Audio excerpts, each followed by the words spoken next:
Right. Hello, everybody. I am back again with another little short video for you with some good information that I think you can use. Most of you will be able to use. But, anyways, what it's going to do is going to help you get your credit score bumped up in the next 30 days. Now, it depends on how much you can do of it and how much you qualify for it. But we're looking at least getting you at least a good 20 points, right? So we're going four credit legal hacks. Four legal credit hacks. I said that backwards. Four legal credit hacks.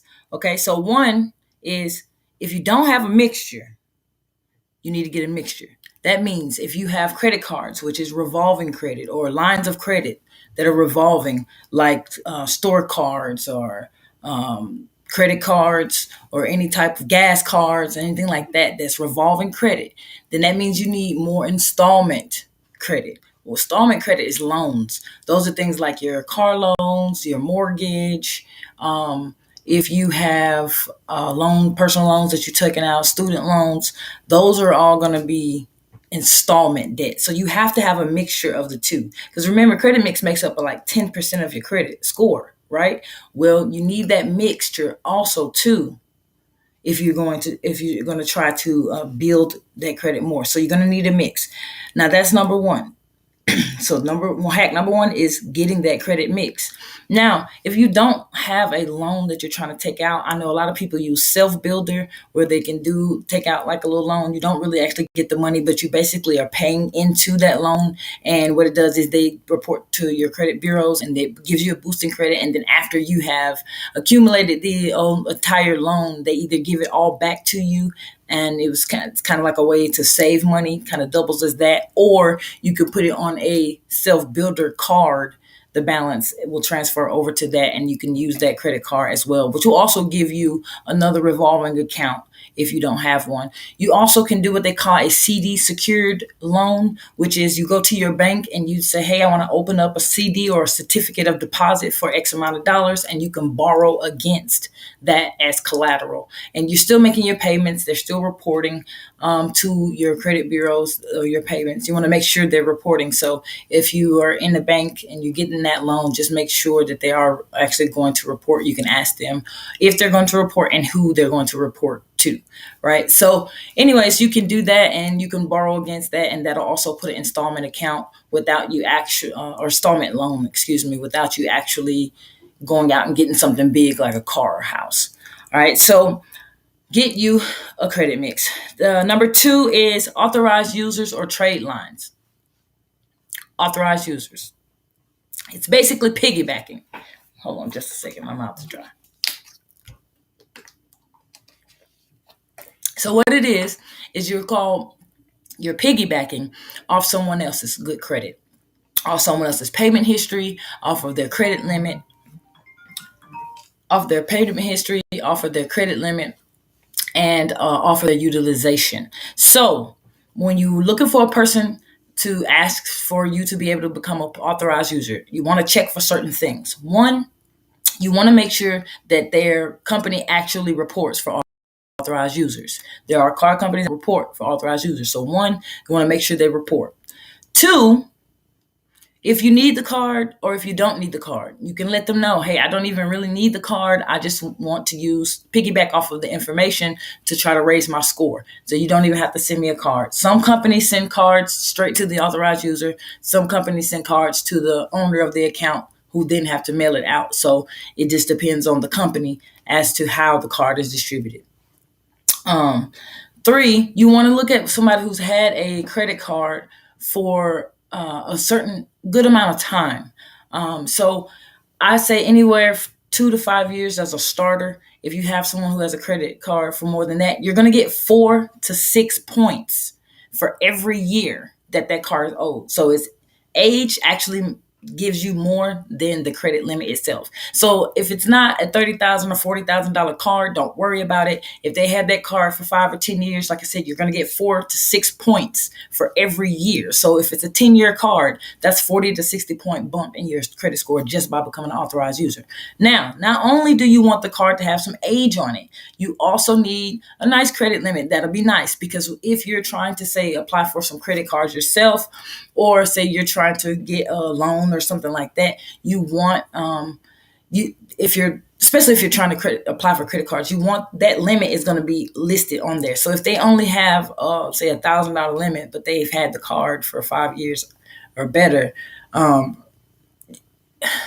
when you go to apply for a card, that they're going to see that the highest limit you have is $1,000. So they may give you that amount or a little bit more, but it won't be anything crazy. It's, say if you were on a credit card that's, say, a $20,000 limit and it's 10 years old, or $25,000, and then you went to apply for a card, they're going to say, hey, she's managing that 25,000 really well. She has been doing it for years, so we can give her a card with a bigger amount, a larger amount on it. So that's where your amount comes into handy and how it helps you with their credit limit. Now, you also want to make sure that they have excellent payment history, meaning no late payments. No, I can't express that enough. No late payments. That will show up on your credit. Their late payments will show up, and it can possibly hurt your credit. So no late payments. No late payments, a large limit, and long age. Age is more important than limit. Just remember that. Utilization, you want to make sure that they keep that utilization low. So if this person has had this car for 5 to 10 years or better, and they make their payment history, they make their payments on time, they pay their minimum balance, but the balance is high, the utilization is high, how much they used most of their credit or almost maxed out, don't add that do not be added as an authorized user. That is going to hurt your credit. It is going to make your numbers go down. Do not do it. I promise you, you are going to be mad when you see your points go down by like 40 points, all because of a late payment or higher utilization.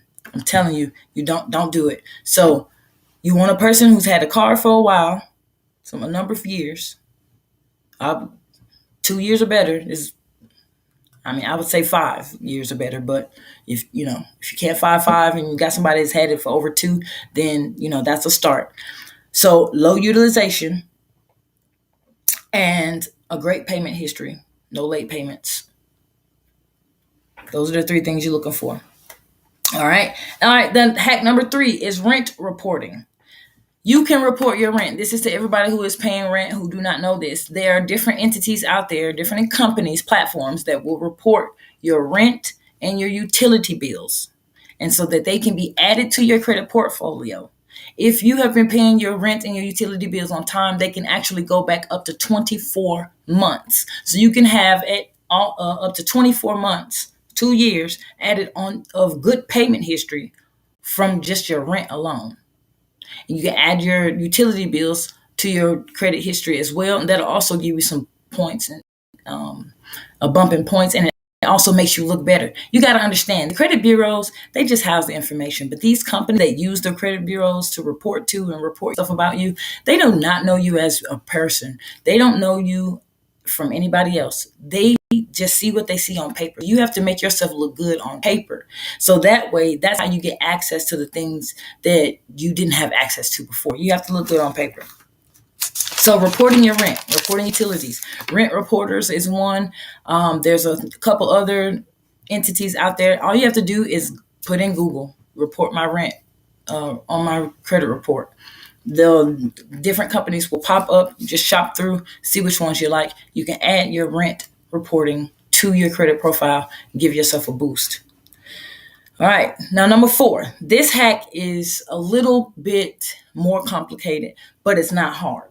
So if you have a card that you've had yourself for some years and you have good payment history with this card, you've been having it, you've been doing what you need to do, you got low utilization, you have everything that you look for in an authorized user: low utilization, long payment history, excellent payment history, no late payments. If you have a card that's like that in your possession, one hack is you honestly, and it's legal, but you can call in your card lost or stolen. Immediately, they are going to cancel that card and that account, and they're going to open you up a new account. Now, what you will see on your credit report is once that new account is open, that old account is still there as well.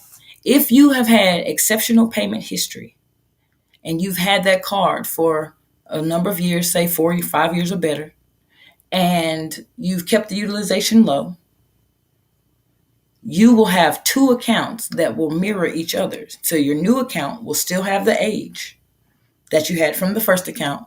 It will also still have the credit limit, and if you have the lower utilization, it'll still have the lower utilization. So instead of showing one account in good standing and excellent standing, it will now show two good accounts on your credit report in good standing. That other account will be closed, but it will be closed in good standing. That is another way that you can add an account to your credit profile all by yourself using the card that you already have. There's nothing illegal about it, but it does help raise your credit score and makes you look a lot better on paper. You still get to retain that the timing, the credit history. So if you have a card for 5 years on that new account, it's going to show 5 years as well if you've had that card. You just have a different account number, so it looks like more than one account that is listed on your credit profile, and it's left in good standing, and it shows the history, the payment history, as well as the history of the card itself. And like I said, it's a quick bump little hack. Well, that's all I got for you today. The 4 different credit hacks. Be sure to like this video, share this video out, leave a comment in this video. Let me know if you heard everything and if you understand everything. If you have any questions, I have information in the description box. You can always reach out to me in those different ways. You can email out to me as well. Yeah, I hope y'all are able to get something out of this, and I hope you continue to tune in for more videos, because I'm going to have more videos coming out, just giving y'all information that is coming in little ways that for my DIY people who want to do things themselves, then having the information for you guys, and then also those guys who need maybe just a little help to more confidently make their decisions. I'm here for you guys, and make sure that you guys are also being helped as well. So you can reach out to me for that. Other than that, I hope everyone has a blessed and prosperous day, and I hope that you always plan, apply, so that you can win. Peace out.